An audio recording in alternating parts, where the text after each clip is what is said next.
Presidenta do Estado, do Partido Popular, vou abrir comillas, e vou a ler textualmente, nunha entrevista que se lle facía a Alberto Núñez Feijóo no ano 2006, na vaga de lumes que tuvo que gestionar o bipartito da Xunta. O titular desa entrevista, con comillas abertas, é evidente que ha habido relajación por parte da Xunta. Eso decía o Alberto Núñez Feijóo no medio dunha Galiza ardendo. Cerro comillas, como diría o presidente do Estado, fin de la cita. Pero hai máis citas, non?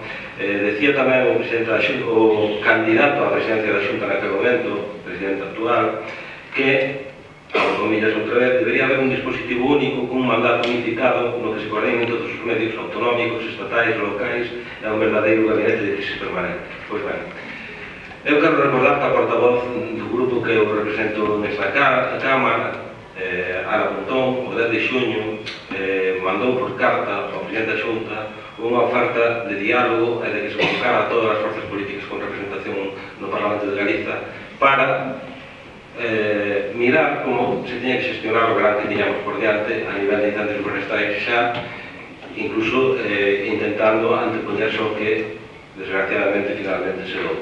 Esa carta, a día de hoxe, ainda está sin respostar. Era unha carta de diálogo claro, inclusiva, no que se llama participación, además das forzas políticas, as comunidades de montes, etc. Porque hai algún instituto forestal que en 8 anos non recibiu ni siquiera un tractor para os labores de mantemento do monte, curiosamente, en 8 anos, non?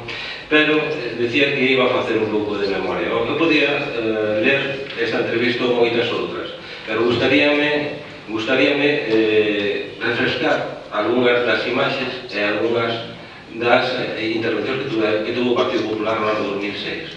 Porque isto da trama incendiaria xa o vivimos con Romai Becaría como conselleiro de Agricultura.